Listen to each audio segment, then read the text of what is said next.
Have you heard of this tale before?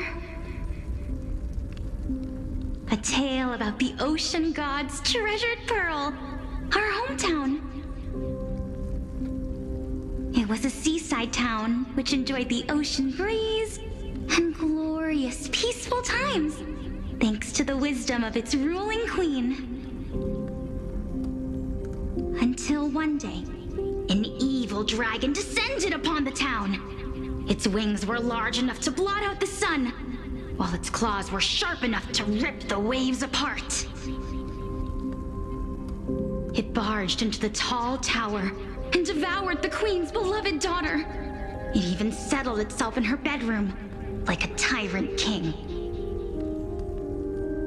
The queen assembled 300 warriors who managed to subdue the evil dragon by chaining it up. However, when the queen slit open the dragon's belly, she realized that the princess had long since been digested, and all that was left of her was a pile of bones. Devastated, the queen wept for several days.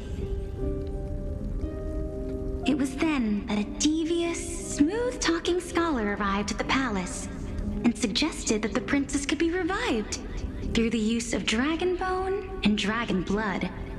That liar called this process the secret art of alchemy. The princess was reborn! The queen was overjoyed, blissfully unaware that the evil dragon's soul still lurked within the princess's body. As revenge, the evil dragon swallowed the poor queen, the glib liar, the courageous warriors, and all of the town's innocent civilians in a single gulp. Worse still, the souls of the deceased were refused entry to the Netherrealm because they were filled with regret. Forced to roam the mortal realm, these resentful souls ultimately converged into a river of souls that would not retreat for a long time. The terrifying death had consumed all. Thereafter, our hometown fell into ruin as well. Until... Until?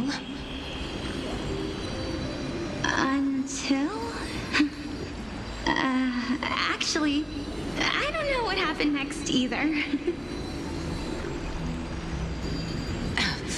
Oh, my. It seems that you still like to whet people's appetites even after all this time, Pelixia. So, according to your story, this is how I used to look? It's practically a mirror image. And yet, what exactly is this? A miracle that I created with alchemy. As for what it is and how I was able to accomplish it, I'll keep the answers to myself for now. Oh, my goodness. Is this cliffhanger really necessary?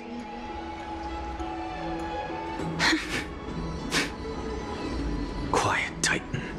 Continue to enjoy this splendid play, and the truth will naturally reveal itself. Dragon, huh? I've heard this legend before. In that case, what do you think of it? I think that this so-called alchemy was a tenuous analogy added to the story by future generations.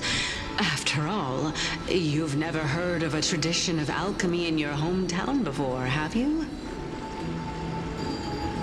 Indeed.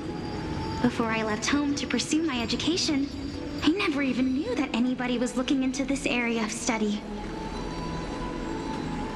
Therefore, we can just treat this tale as a fable told to young children. A fable, you say? If so, what moral is it trying to impart to the kids? I guess it might be the concept of equivalent exchange? Oh? I thought the moral might be closer to something like honor the dead.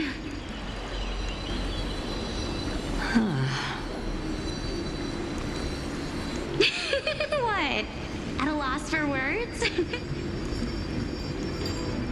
No, I merely realized that we're both thinking of the same principle.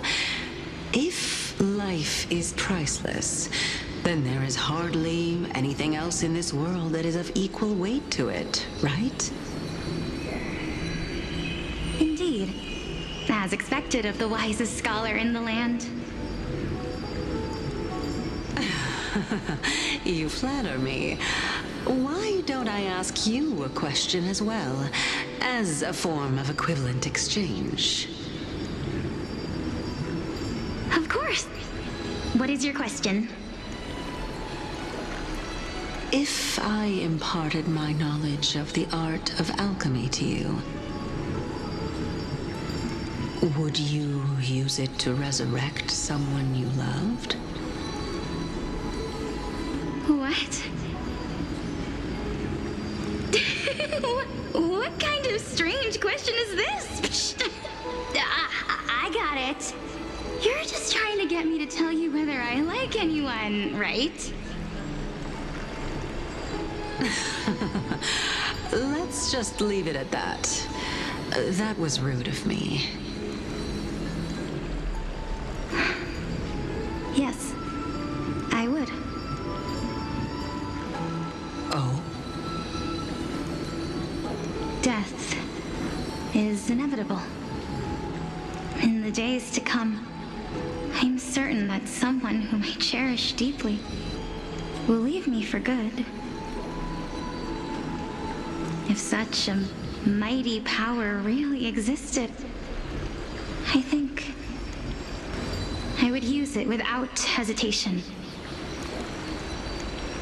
After all, you, me, and the rest will all have to face that fateful moment eventually.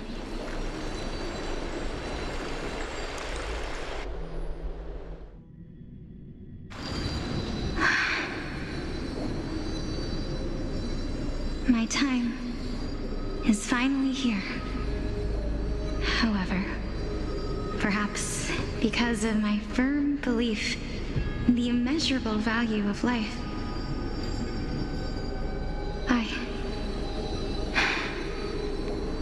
I am unable to complete the trial.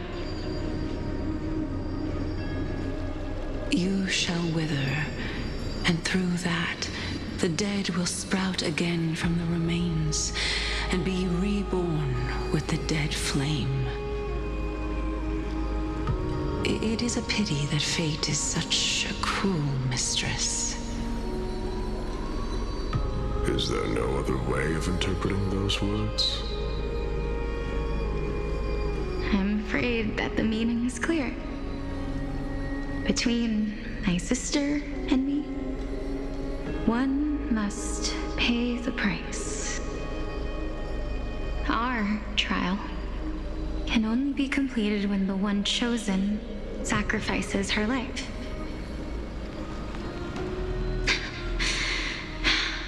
I'm afraid that the prophecy might even have selected a pair of twins for this exact purpose. Fortune makes fools of us all. My sister is prepared to sacrifice herself. And yet, I can't do the same. How absurd. My time is almost up, but I'm still afraid to welcome death. What should we do? If I'm ultimately not able to make up my mind... Since Chaos is willing to guide all of us and leave this trial to the end, there is still plenty of time for you to ponder. That's right. Don't allow the fog of an uncertain future to cloud your mind. Trial, prophecy, the topics that they're discussing seem familiar. But these three people must not have left their names in the epics. Otherwise, I would have some recollection of this. Amphorius's history before the Titans were born was complete chaos. Is that not strange by itself? I have long held 3 hypotheses about this.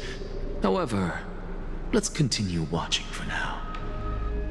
Calypso, Polixia, and this warrior. I seem to have met him somewhere before.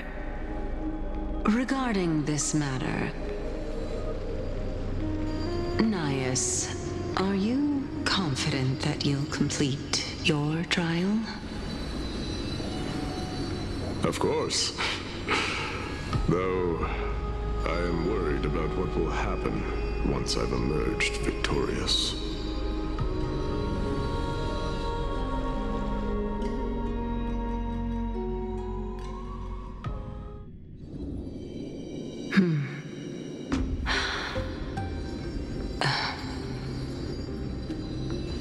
Looks like you have made up your mind. Yes, this is the safest course of action. Completely separating courage, honor, tenacity, sacrifice, and reason. You really know how to make things difficult.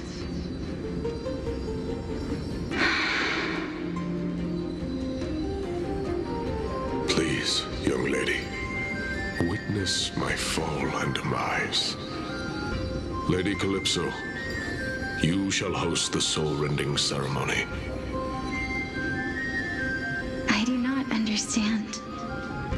Why would you dare to sacrifice yourself for a future that you won't get to witness? Because this is our destiny. The power that resides within me is so intense that I will one day be engulfed by it. Furthermore, a valorous death before glorious return has always been the path I chose to walk. A journey I began long ago. If your sister or Kaos were in my position, I believe they would make the same choice as well.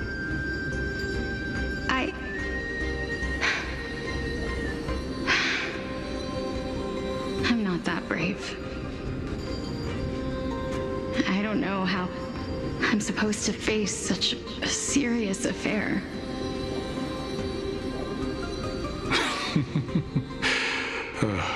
Despite being Death's chosen one, it seems you still don't know how to face it. Let's chat, young lady. Perhaps I shouldn't end my journey so hastily. Since there's still time, I'm not worried about letting fate wait a little longer. Of course. This warrior is Lord Nias. As the embodiment of Nikador's divinity, he entrusted his life to us and allowed humankind to end his madness. That means that what I'm currently seeing before my eyes is, in fact... Looks like one hypothesis of mine has already been proven true. These heroes are the true forms of the Titans, before they attained their divinity. If so, the chosen one of death that he speaks of is actually... Polixia? Is the previous form of Thanatos? But her appearance... If this is true, as long as we can find out where she went, we'll naturally be able to figure out the location of the Death Titan.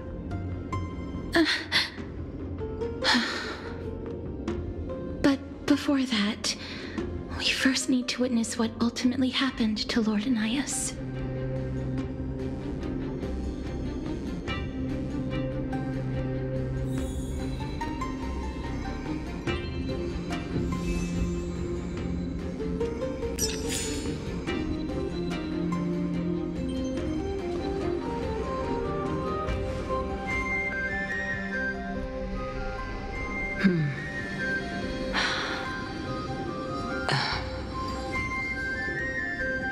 Looks like you have made up your mind.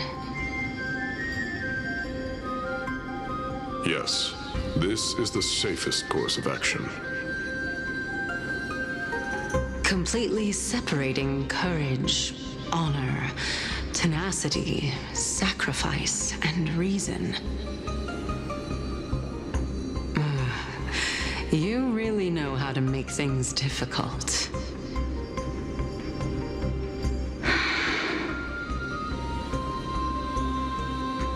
Please, young lady, witness my fall and demise. Lady Calypso, you shall host the soul-rending ceremony. I do not understand.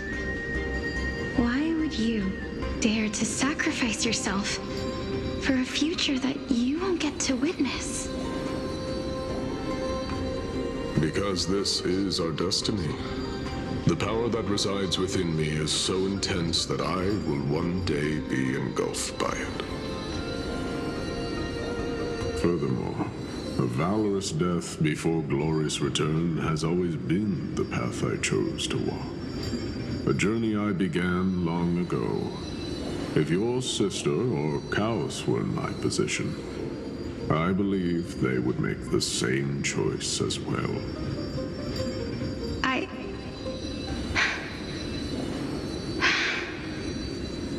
I'm not that brave. I don't know how I'm supposed to face such a serious affair.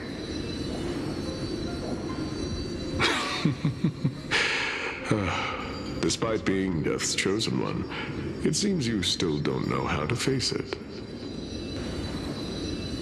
Let's chat, young lady. Perhaps I shouldn't end my journey so hastily. Since there's still time, I'm not worried about letting fate wait a little longer. Of course. This warrior is Lord Anias. As the embodiment of Nikador's divinity, he entrusted his life to us and allowed humankind to end his madness. That means that what I'm currently seeing before my eyes is, in fact... Looks like one hypothesis of mine has already been proven true. These heroes are the true forms of the Titans, before they attain their divinity. If so, the chosen one of death that he speaks of is actually... Polixia? Is the previous form of Thanatos? But her appearance... If this is true, as long as we can find out where she went, we'll naturally be able to figure out the location of the Death Titan.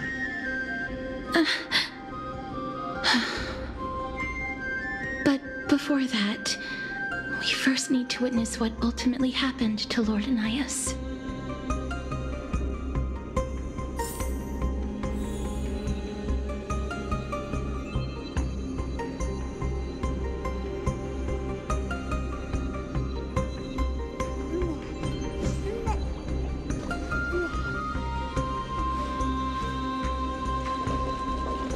Nikador's courage is a testament that they have never once retreated from a battle.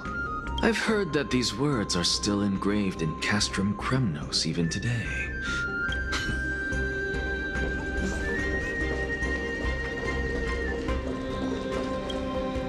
Honor, courage, tenacity, sacrifice. And finally, the only thing that remains is reason. Cheer up, young lady. There is no need to shed tears over a glorious death. All farewells in this world are sorrowful, Lord Anias. No, young lady. As a warrior, I have witnessed too many bitter deaths. But now, all I feel is peace. I did not know until this moment that mortals could live their lives in such a way. Although only a sliver of your soul remains, you remain so optimistic. Or maybe the truth is that you aren't able to feel sorrow anymore. To be honest, I don't know either. But I am certain of one thing. This is not an acceptance of death nor apathy toward it. It's not even a feeling of despair. I am just enjoying what remains of my life to the fullest. Enjoying? Indeed. Along this journey that we've taken together, not only have I changed the world, I myself have also changed in the process. And now I have reached the journey's end. When I look back and see the grand epic that I've personally written, how could I not revel in that fact? But when you depart the mortal realm, won't all of your accomplishments be reduced to nothing? Separation and death are two sides of the same coin. Reconciling this doesn't come easily for a mortal.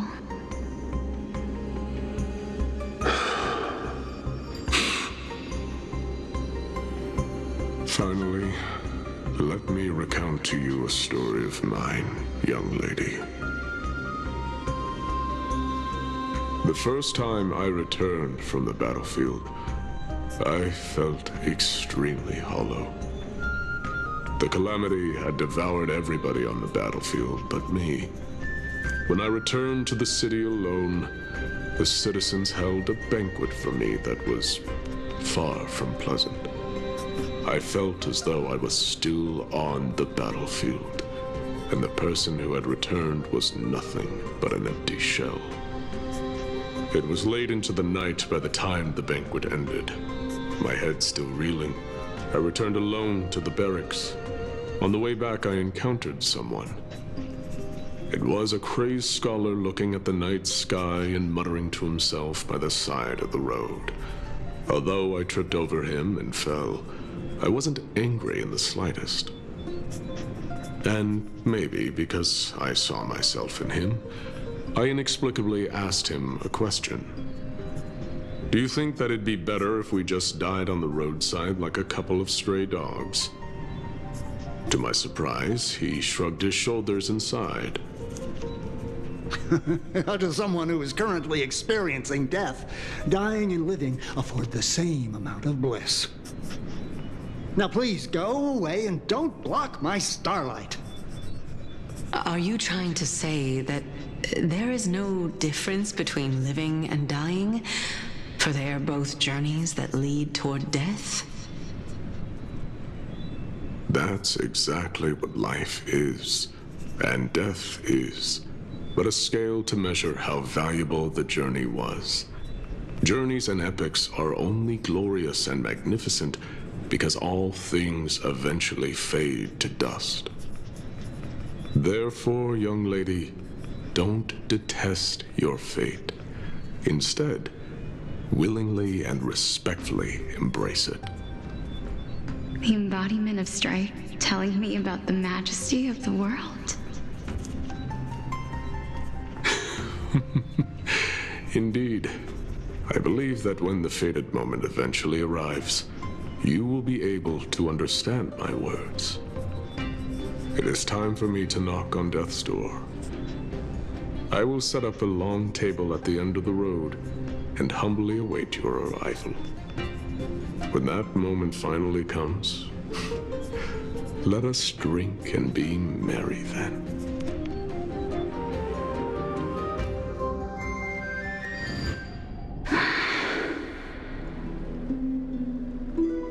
I knew this day would eventually come.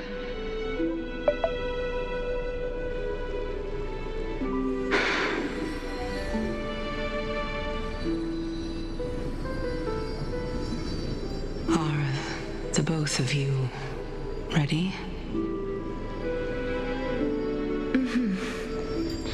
Polixia. I'm here.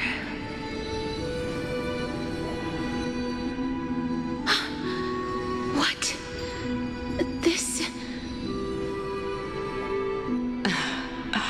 This is quite interesting indeed. Is this... Polixia's sister? Is it... me? Now, it's time for us to fulfill our promises.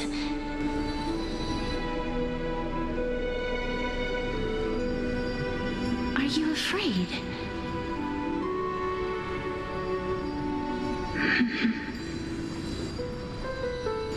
What are you afraid of? That I won't be able to do it.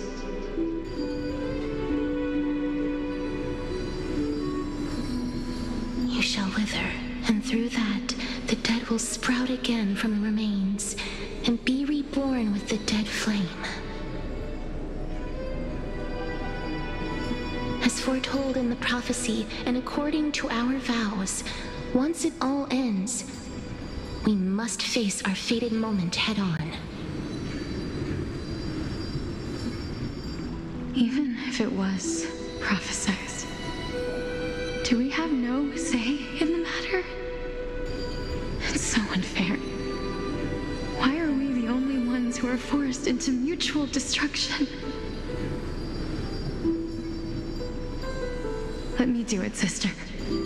Let me be death's sacrifice. I was never long for this world anyway. But you're different.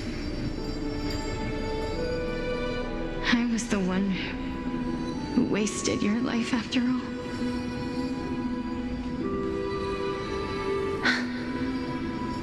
You're wrong. I don't think that my life was wasted. Just the opposite. When I finally arrived at this destination and looked back at the journey I took, I discovered that flowers had long since bloomed along the path I walked. It was you who sowed the seeds for this sea of flowers, one that is more beautiful than the promised land at the end of the world. Besides, I have lived a fulfilling life. Even though I was fated for sacrifice, none of the things that I've experienced will dissipate. Instead, they'll forever live on as memories inside your head. Will they not? How could my memories of you ever compare to the actual you? Well then, tell me. What exactly are we?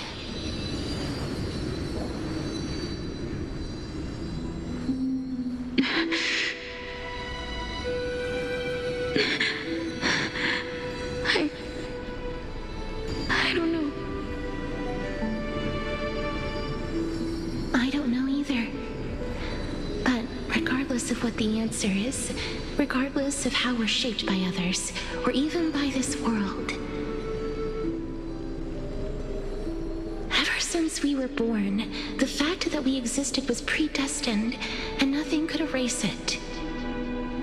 This is why I will always, always be by your side.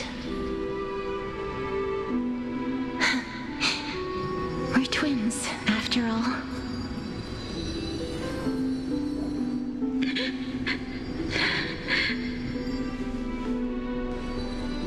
All right, my dear Polixia.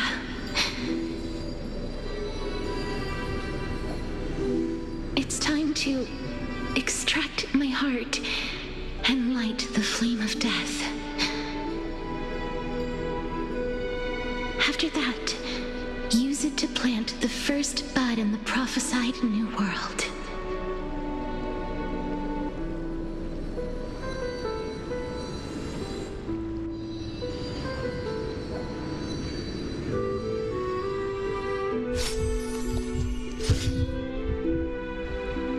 If I imparted my knowledge of the art of alchemy to you, would you use it to resurrect someone you loved?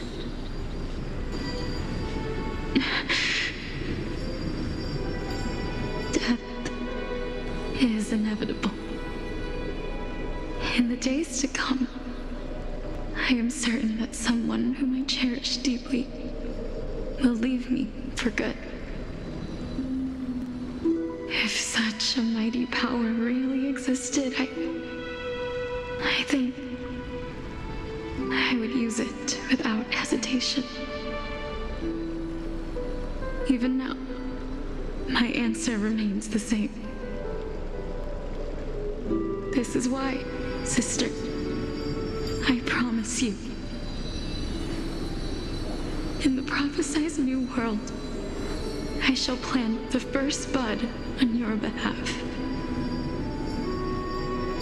Go now.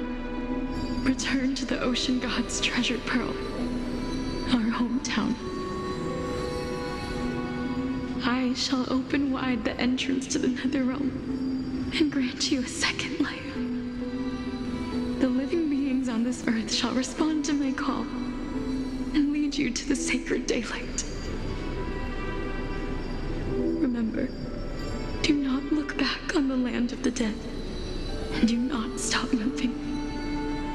In the new world promised by the prophecy, march toward your new life. As for the price of our equivalent exchange, let me be the one to pay it.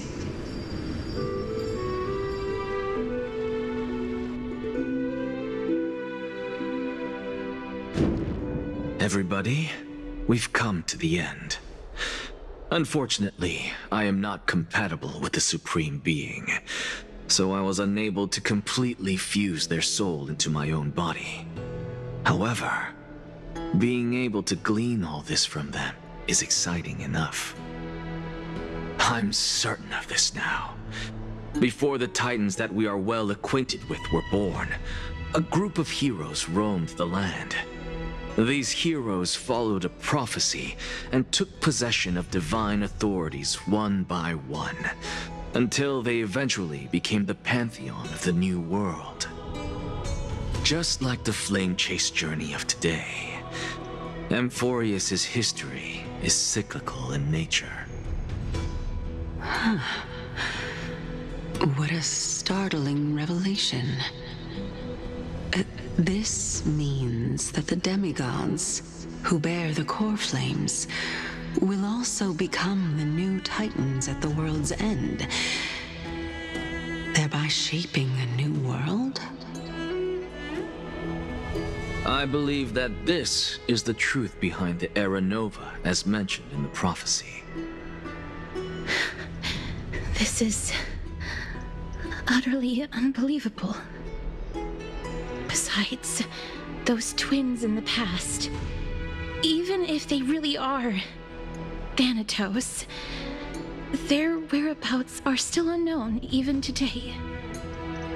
Are their whereabouts truly unknown? Didn't Polixia mention that seaside town, the birthplace of alchemy in the Tale of the Dragon?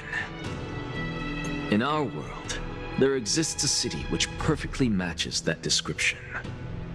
Styxia. But the people there worship Vagusa and bear no relation to Thanatos. I have also never been to that place, as in the time of Idonia, it had long turned into underwater ruins. Take this. This is...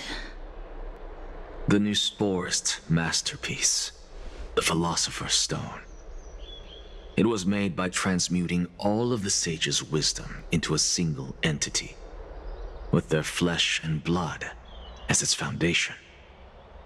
Remember, I've mentioned before that the art of alchemy is all about conversion, tempering, and ascension. This process also applies to the pursuit of truth. Regardless of how unbelievable this sounds, the truths of the world have been refined from the impurities. Think about the story of the dragon. This stone will lead you to your real hometown, allowing you to reform the door to the Netherrealm and discover Thanatos' fate. You still look as confident in your victory as ever. But what if your conjecture is wrong? Simple. I shall merely admit to the entire world that my experiment was a failure. However, my line of thinking will not fail because I have already planted the seeds of doubt into the hearts of the masses. Actions speak louder than words, Castorus. With the assembly about to begin, don't forget the promise you've made. I've already searched for so long. I'm willing to try one more time. While we converse, his life is also slowly slipping away. But before I leave, I have another question. What exactly did we witness just now? That was the world imprinted in Kefali's soul. If we are to prove its existence, you must take the final step. Go. Do not disappoint me. I understand. Hey, child of humanity. Don't get antsy. I still remember the question you posed to me. As a scholar, I do not wish to offer up ambiguous conclusions. Let's discuss this topic again when she manages to find the evidence. I merely wanted to ask, was that stone transmuted from your heart? If so, rebirth is no longer an option for you. Why not? When I was a child, I lost someone dear to me. When I was a teenager, I lost my faith. A while back, although you saved my life, I also lost my soul in the process. Now I'm merely forsaking my body. What's the big deal? Why are you always finding ways to die? Isn't it good to be alive? This is but a necessary sacrifice on my path to transform into the purest of them all. Can someone who's dead even claim to be the purest of them all? Furthermore, if your hypothesis is proven correct, does it not just confirm that the myths are true, and thereby invalidate all your theories? No, it's just the opposite. If my hypothesis is correct, it means that I can actually ascend to godhood and reshape this absurd world that you all have created.